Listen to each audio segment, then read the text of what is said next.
बिस्मिल्लाहिर्रहमानिर्रहीम। अस्सलाम वालेकुम। तनवीर अहमद स्पीक चैनल में आपकी खिदमत में एक और लेक्चर के साथ हाजिर हैं। जैसा कि आप जानते हैं, हमने 9th और 10th के जो सब्जेक्ट हैं उनके लेक्चर्स का आगाज़ किया हुआ और उनमें इंग्लिश के लेक्चर ऑलरेडी अपलोडेड हैं और 9th की बायोलॉजी रिकॉर्ड करके अपलोड कर चुके हैं। और आज हम 10th यानी कि 10वीं क्लास की जो बायोलॉजी है उसके लेक्चर का आगाज़ करने जा रहे हैं, जिसमें गैसेस एक्सचेंज का चैप्टर नंबर 10 यानी कि 9 चैप्टर तक, ट्रांसपोर्ट तक हमने 9वीं क्लास में, आपकी 9th क्लास में हमने उसमें डिस्कस किया था 9वें चैप्टर तक। और 10वां चैप्टर चूँकि 10वीं क्लास से स्टार्ट हो रहा है जिसमें गैसेस एक्सचेंज का है, तो इससे पहले लेक्चर्स का बाकायदा आगाज़ करें। तमाम स्टूडेंट जो ऑलरेडी मौजूद हैं अपने दोस्तों को, अपने साथियों को, अपने क्लास फेलोज़ को, अपने रिलेटिव्स को शेयर करें और बारी बरकन फीस जो आप अकेडमीज़ में, प्राइवेट स्कूल्स में पे करते हैं उसके छुटकारा हासिल करें और उन पैसों को बचाते हुए उनको किसी और महंगाई के इस दौर में इस्तेमाल करते हुए इन लेक्चर से तनवीर अहमद स्पीक चैनल को सब्सक्राइब करने के बाद यहाँ पे आप सुन सकते हैं स्टेप बाय स्टेप शॉर्टकट अंदाज में अपनी कैपेसिटी के मुताबिक थोड़ा थोड़ा करके लिसन करके उनको रिलेट करके तमाम चीज़ों को सीख कर लर्न भी कर सकते हैं और मेमोराइज करते हैं, के साथ साथ अपने एग्जाम की तैयारी कर सकते हैं। तो चैप्टर 10 10वीं क्लास गैसेस एक्सचेंज को डिस्कस करने जा रहे हैं आज के लेक्चर में। बेल आइकन को लाजमी क्लिक कीजिएगा ताकि आने वाले तमाम के तमाम जो लेक्चर्स यहाँ पे अपलोड होंगे उनका इंटीमेशन आपको मिल सके आपके ईमेल आईडी पे और आप उन तमाम लेक्चर से मुस्तफीद हो सके। तो आइए चलते हैं इसमें जो गैसों का तबादला है गैसेस एक्सचेंज में। जैसा कि हम पढ़ चुके हैं 9th क्लास के सेल्स किस तरह खुराक से एटीपी बनाते हैं, इसमें जो आपकी प्रीएम्बल है और उसमें क्या चीज़ें हो रही हैं उसको हम डिस्कस करने जा रहे हैं।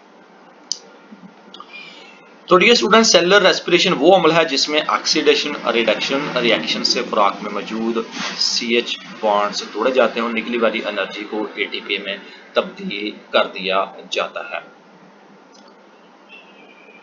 एरोबिक जो रेस्पिरेशन में ऑक्सीजन इस्तेमाल होती है और उसके दौरान खुराक के मादों की मुकम्मल ऑक्सीडेशन होती है, इस अमल में कार्बन डाइऑक्साइड बनती है।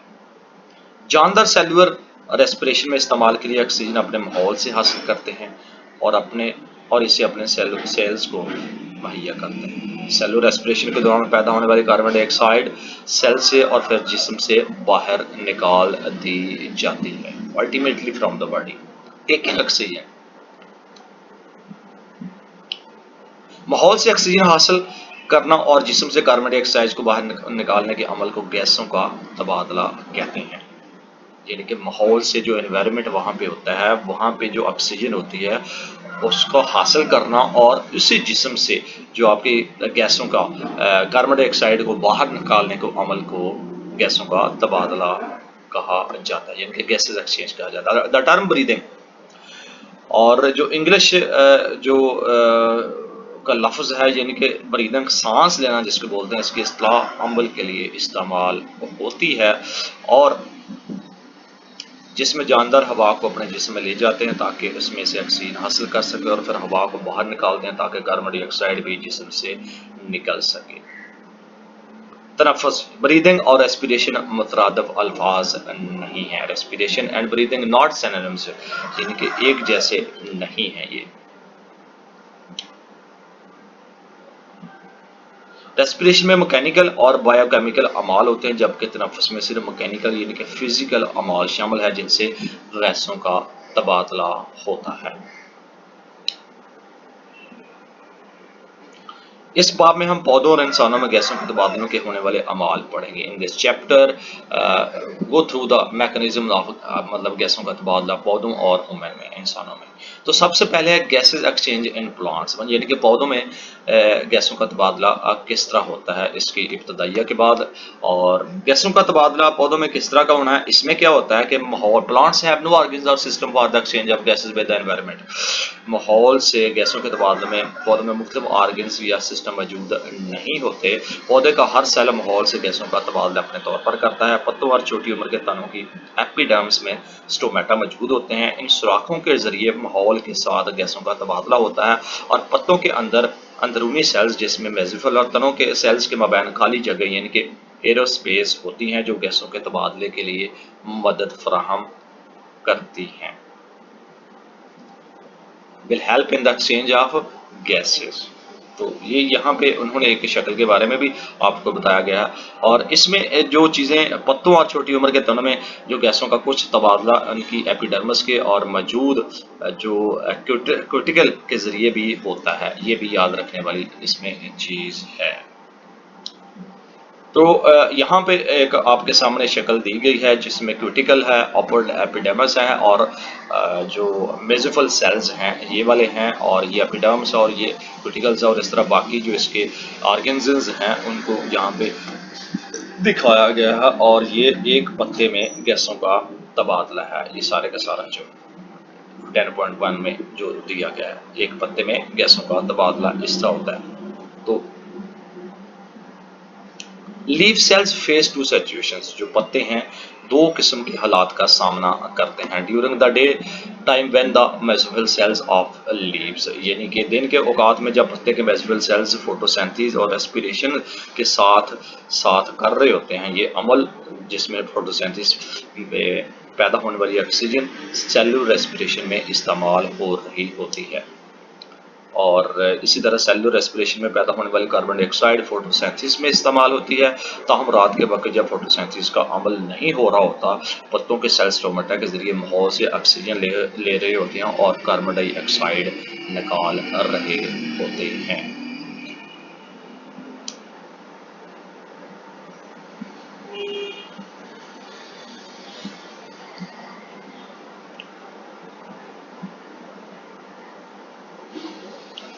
تو ڈیئر اسٹوڈنٹ، یہ پتے کے عمل کے دوران یہ ساری کی ساری چیزیں آپ کو بتائی جا رہی ہیں۔ نیکسٹ اس میں کیا ہوتا ہے کہ ان ووڈی سٹیمز اور جو لکڑی رکھنے والے تنوں اور بالغ جڑوں کی تمام چھال، یعنی کہ باک جو ہوتی ہے اس سے ڈھکی ہوتی ہے، یہ شال جو ہے گیسوں اور پانی کو جذب نہیں کر سکتی، تاہم چھال کی تہہ میں مخصوص سوراخ ہوتے ہیں جنہیں لیٹرنگ سیلز کہتے ہیں، یہ سوراخ گیسوں کو گھسنے کی اجازت دیتے ہیں۔ اس کے ساتھ ساتھ چھوٹی عمر کی جڑوں میں گیسیں سطح کے ذریعے اندر اور باہر نفوذ کرتی ہیں، یہ گیسیں جڑ کے گرد مٹی میں موجود ہوتی ہیں۔ اب بھی ایکومیٹک پودے پانی میں حل شدہ آکسیجن جذب کرتے ہیں اور کاربن ڈائی آکسائڈ میں بھی پانی میں ہی یہ خارج کرتے ہیں۔ تو یہ تجربہ آپ کو ایک دکھایا گیا ہے اس میں، جس میں انالائز بھی اور اس میں جو آپ کا جو انٹرپریٹیشن ہے وہ بھی کی جائے گی، اور اس میں جو تنے کی سطح سے تھوڑا سا جو چیزیں اوپر نکلتی ہیں وہ آگے آپ کو امیج میں بھی دکھائی گئی ہے 10.2 میں جس طرح بتایا گیا تھا، اور یہاں پہ جو چیزیں یہ بھی دکھائی گئی ایک تنے پر موجود جو لینٹی سیلز ہیں، اور لینٹی سیلز کا یہ اندرونی منظر دکھایا گیا ہے جس کو ہم نے تھوڑا سا ایکسپلین کیا ہے اوپر، اور آپ کو بتانے کی کوشش کی ہے کہ یہ کس طرح یہ تمام چیزیں سارے انجام ہوتی ہیں۔ پریکٹیکل ورک ہے، اسی سے ریلیٹڈ ہے، اور پتوں سے گیسوں کے تبادلے پر روشنی کے اثرات کی یہ تحقیق کی گئی ہے، یہ سچویشن دی گئی ہے، اور یہ پرابلم ہے جس پہ کام ہوا ہے، اور یہ چیزیں ریکوائرڈ ہوتی ہیں ایکسپیریمنٹس کے لیے۔ یہ انفارمیشن آلریڈی موجود ہے جس کو استعمال کرتے ہوئے اس ایکسپیریمنٹس کو کیا جائے گا، اور یہ طریقہ کار ہے، پروسیجر جس کو بولتے ہیں، آبزرویشن جو کی گئی ہے اس کو اڈاپٹ کرتے ہوئے، اور دین یہ آپ کے سامنے رزلٹ اس کا پیسٹ ہوگا۔ تو اس کو آپ ایٹسلف دیکھ سکتے ہیں تاکہ آپ اپنے نالج کو انہینس کر سکتے ہیں۔ گیسز ایکسچینج ان ہیومنز، ابھی تو ہم نے پلانٹس کے بارے میں پڑھا ہے، انسانوں میں جو گیسز کا ایکسچینج ہے وہ کس طرح ہوتا ہے۔ انسانوں میں گیسوں کا تبادلہ اس میں کیا ہوتا ہے کہ جو دو انسان اور اعلیٰ درجے کے، یعنی کہ out side comes through which the parts, جو دوسرے جانوروں میں گیسوں کا تبادلہ ریسپیریٹری سسٹم کے ذریعے ہوتا ہے۔ ہم ریسپیریٹری سسٹم کو دو حصوں میں تقسیم کرتے ہیں، یعنی کہ ہوا کا راستہ اور پھیپھڑے، یعنی نیسل کیوٹی، اور اس کو ہم بولتے ہیں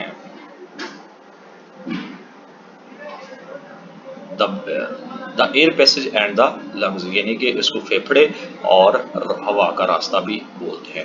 سب سے پہلے ہے ہوا کا راستہ، یعنی کہ دا ایئر پیسج وے۔ اس میں کیا ہوتا ہے، the air passageway consist of the parts through which the outside air comes in the lungs and after the exchange of gases it goes out.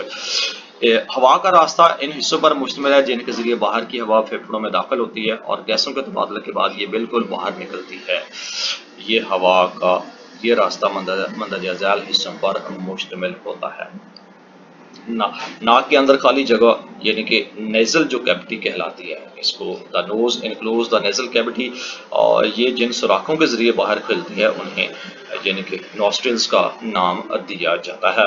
और ये एक दीवार जो कि नेजल कैविटी को दो हिस्सों में तकसीम करती है, हर हिस्सों की दीवारों को हम म्यूक्स कहते हैं, और उसमें बॉल मौजूद होते हैं जो हवा के मौजूद के ज़रात को फिल्टर करते हैं। म्यूक्स अंदर दाखिल होने वाली हवा को नमी देता है और उसे गर्म करता है ताकि उसका टेम्परेचर जिस्म के टेम्परेचर के बराबर हो जाए। तो इसमें जो कुछ इमेज दिया गया है, नेजल कैविटी है और नॉस्ट्रिल है, ओरल कैविटी है, और ये इंसान में जो इसमें सारे का सारा जो सिस्टम है जिसमें हवा का रास्ता और फेफड़े हैं दिखाए गए हैं जो हमने अभी डिस्कस की है, उसमें ये सारी की सारी चीज़ें यहाँ पे आपको बताई गई हैं। नेक्स्ट क्या है कि जो नेज़ल है, एक्टिविटी ओपन द फेरेंक्स, और नेज़ल चूंकि दो छोटे सुराखों यानी कि अंदरूनी नॉजल्स के ये फेरेंक्स पे ये खुलती है, और इसमें क्या होता है कि फेरेंक्स एक मस्कुलर रास्ता है जो खुराक और हवा दोनों के लिए मुश्तरक है। ये रास्ता एसोफिक्स के सुराख और लैरिंक्स तक फैला होता है, और हवा जो दोनों के लिए मुश्तरक है, ये रास्ता एसोफिक्स के सुराख और लैरिंक्स तक फैला होता है। हवा फेरेंक्स से लैरिंक्स में दाखिल होती है। हम जानते हैं कि फेरेंक्स के फर्श पर एक सुराख यानी कि ग्लॉट्स है जो लैरिंक्स में खुलता है, यानी कि ये लैरिंक्स में खुलता है, और इसके साथ जो लैरिंक्स कार्टेज का बना होता है, कार्टेज का बना होता है, और ये फेरेंक्स और ट्रेकिया के दरमियान मौजूद है। इसे आला सूरत यानी कि आवाज़ पैदा करने वाला खाना भी कहते हैं। लैरिंक्स के अंदर एक तरफ से दूसरी तरफ रेशा और पट्टियों के दो जोड़े खींचे जाते हैं। इन पट्टियों को वोकल कॉर्ड्स कहा जाता है। जब हवा और वोकल कॉर्ड से टकरा कर गुजरती है तो ये इर्तआश में आते हैं, और इस इर्तआश से ये आवाज़ पैदा होती है। लैरिंक्स से आगे ट्रैकिया है जिसे हवा की जो वाइप कहा जाता है, और ये तकरीबन 12 सेंटीमीटर लंबी एक नाली होती है, और एसोफेक्स के सामने की तरफ ये मौजूद होती है, और इसमें इस एसोफेक्स के सामने की तरफ मौजूद है। ट्रेकिया की दीवार में कॉटेज के सी शक्ल के घेरे रिंग्स होते हैं। ये कॉटेज ट्रेकिया को सेंटर किए जाते हैं जिससे कोलैप्स से बचाती है, हत्ता कि इसके अंदर हवा मौजूद ना भी हो। फेफड़ों में ब्रोंकाई तकसीम बहुत बारीक नालियां बनाती हैं जिन्हें हम ब्रोंकलेस कहते हैं, जिन्हें हम ब्रोंकलेस का नाम दिया जाता है, और ये फेफड़ों के अंदर बोरोनाई में ये तकसीम हो जाती है, यानी कि ब्रोंकाई का नाम दिया जाता है। और ये तकसीम होकर जैसे जैसे ब्रोंकिल्स बारीक होते हैं उनकी दीवारों से कार्टिलेज भी खत्म हो जाता है। ब्रोंकिल्स का इख्तिताम बहुत बारीक और छोटी यानी कि ट्यूबनल्स में होता है जिन्हें हम एल्वेटेड डक्ट्स भी कहते हैं। एल्वेटेड डक्ट्स भी कहते हैं, और हर एल्वेटेड डक्ट जो थैलियों यानी कि एल्वोली पर मुश्तमिल होती है, और ये एल्वोली आपका इंसान के जिस्म के गैसों के तबादला की जो सतह है उसको बनाने में कामयाब होते हैं, और हर एल्वेट्स एक थैलीनुमा साख्त है। इसकी दीवारें एपिथेलियल सेल्स की सिर पर एक टैब पर मुश्तमिल होती हैं जो कि कैपरीज का एक जाल इसको घेरे होता है, जैसा कि शक्ल 10.3 में आपको दिखाया गया है। उसमें क्या होता है आइए आगे देखते हैं। और इसके साथ ही द पल्मोनरी एटी फ्रॉम द हार्ट, दिल से ऑक्सीजन के बगैर भी ऑक्सीजन को खून में लाने के लिए पल्मोनरी यानी कि फेफड़ों में दाखिल होकर उसको आर्टिकल्स और कैलोरीज में तकसीम हो जाती है, और ये कैलोरीज एलोलाई के गुलाब बनाती है और फिर आपस में मिलकर वेन बनती है जो ऑक्सीजन वाला यानी कि ऑक्सीजन खून वापस दिल की तरफ ले जाती है। तो ये आपका था जनाब इंसानों में जो सिस्टम है, हवा का रास्ता और गैसों का तबादला, इन चीज़ों के थ्रू वो अपना ये सारा फंक्शनैलिटी परफॉर्म करते हैं। इसके साथ साथ जहाँ पे जो चीज़ें देखने वाली बात है, ट्रेकिया और ब्रोंकाई की दीवारों में चूँकि सेलिया वाले सेल्स और ग्लैंडर्स सेल्स भी मौजूद होते हैं, जो कि ग्लैंडर्स वाले सेल्स म्यूकस खारिज करते हैं जो हवा को नमी देता है और नेजल कैविटी में से बच जाने वाले मिट्टी के ज़रात को बाहर निकालता है और बैक्टीरिया को भी पकड़ता है। सेलिया अपनी जानब हरकत करते हैं ताकि बैरूनी ज़ात को इसके ज़रात को म्यूकस के साथ ही ओरल कैविटी में भेजा जाए जहाँ से उसे निगल लिया जाए या खांस कर बाहर निकाल दिया जाता है। तो ये इसकी सांस लेने का अमल है जिसको हम गैसों का तबादला उसमें कहते हैं। नेक्स्ट है द लंग्स, यानी कि जो फेफड़े हैं उसमें क्या होता है, इसके साथ साथ जो फेफड़ों का अमल होता है, एक तरफ के तमाम यानी कि all the alveoli one side constituted A lung, तमाम जो एलोलाई मिलकर एक फेफड़े बनाते हैं, यानी सीने यानी कि थोरैक्स के खिलाफ में फेफड़ों का एक जोड़ा होता है। सीने की दीवार जिनको पसलियों के 12 जोड़ों और उनके साथ लगे इंटरकॉस्टल मसल्स पर मुश्तमिल होती है। फेफड़ों के नीचे एक मोटी मस्कुलर साख्त मौजूद होती है जिसे हम डायाफ्राम यानी कि डायाफ्राम कहते हैं। The left lungs is slightly smaller and has two lobes, और बायां फेफड़ा जिसामत में थोड़ा छोटा होता है जो दो हिस्सों को लूब्स पर मुश्तमिल करता है, जबकि दायां फेफड़ा निस्बतन बड़ा होता है और ये 3 लूब्स पर मुश्तमिल होता है।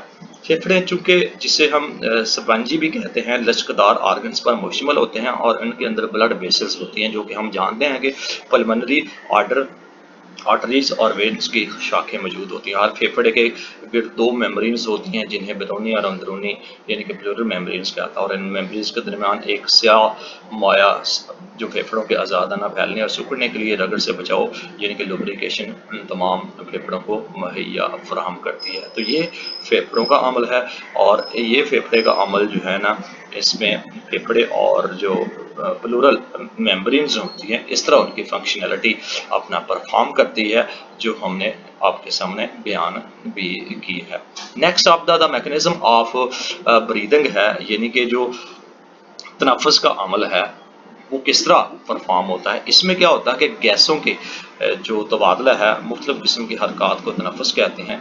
तनफ़ुस के 2 मरहले होते हैं जिनके गैस एक्सचेंज के inhalation and exhalation.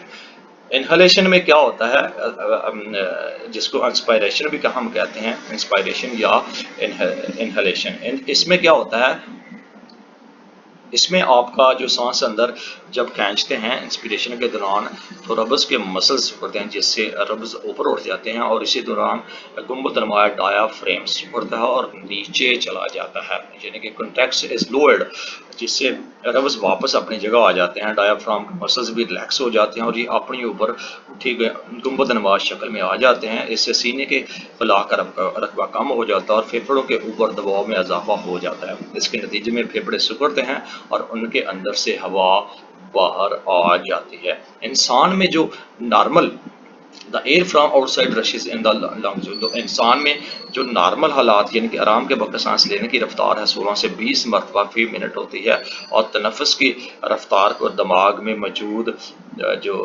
Respiratory centre control करता है।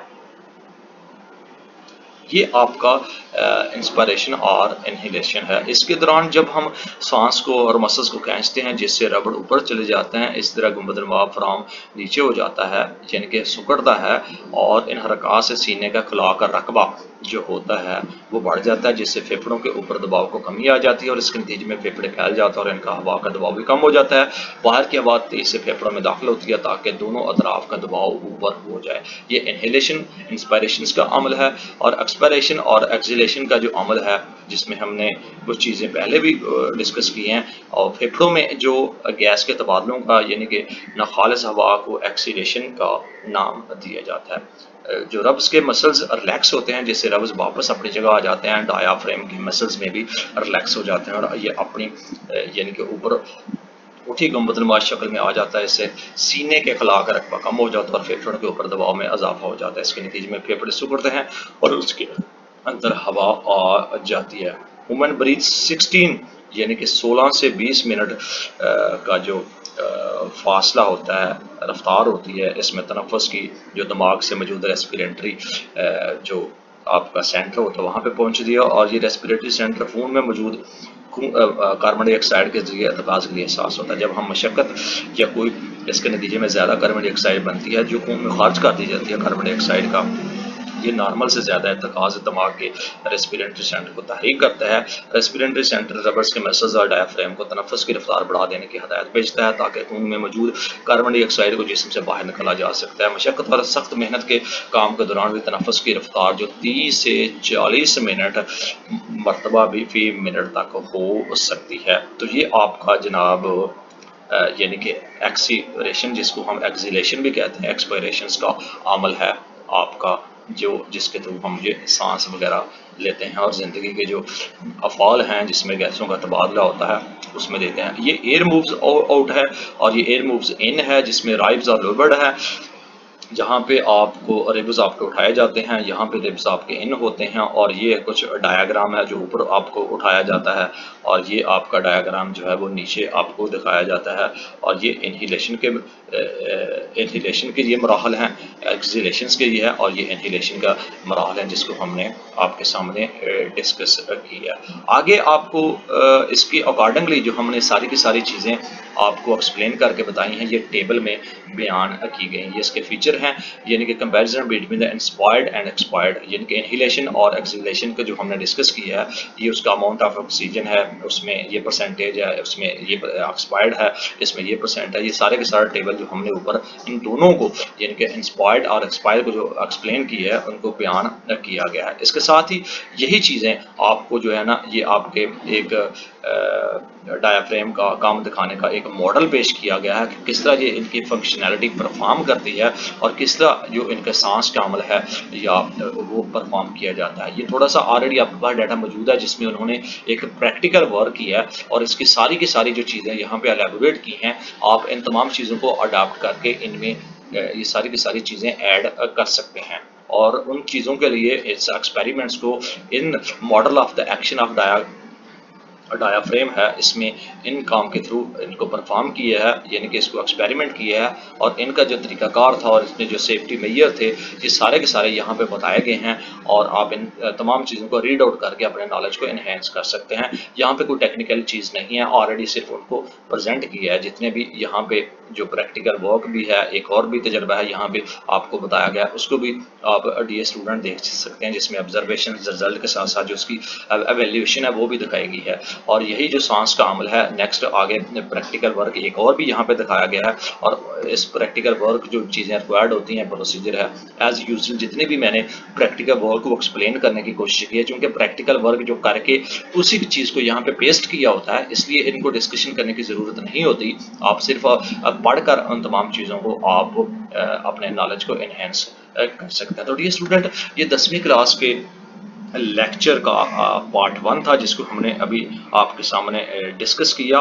पार्ट 2 के साथ एक और लेक्चर में फिर हाजिर होंगे और ऐसे स्टूडेंट जो ऑलरेडी मौजूद हैं और 9वीं और 10वीं के स्टूडेंट हैं और फिजिक्स, केमिस्ट्री, बायो साइंस और कंप्यूटर साइंस उन्होंने रखी हुई है, बारी भरकम जो फीसें आप अकेडमीज में इन तमाम चीज़ों को पढ़ने के लिए और सुनने के लिए आप अदा करते हैं, उनसे बिहेवियर यानी कि उनको बचा कर किसी और जगह पे आप उनको इस्तेमाल कर सकते हैं और इनको छोटे छोटे पार्ट्स में थोड़ा थोड़ा करके सुनकर अपने नॉलेज को इन्हेंस कर सकते हैं। तो इसका ये आपका जो आपके सामने 10वीं क्लास का जो लेक्चर का पार्ट 1 था जिसमें गैसों का तबादला हमने डिस्कस किया है। रेस्पिरेटरी डिसऑर्डर यानी कि जो सांस लेने की बीमारियां हैं उनको हम पार्ट 2 में डिस्कस करेंगे। इसके साथ हमें दीजिए इजाज़त।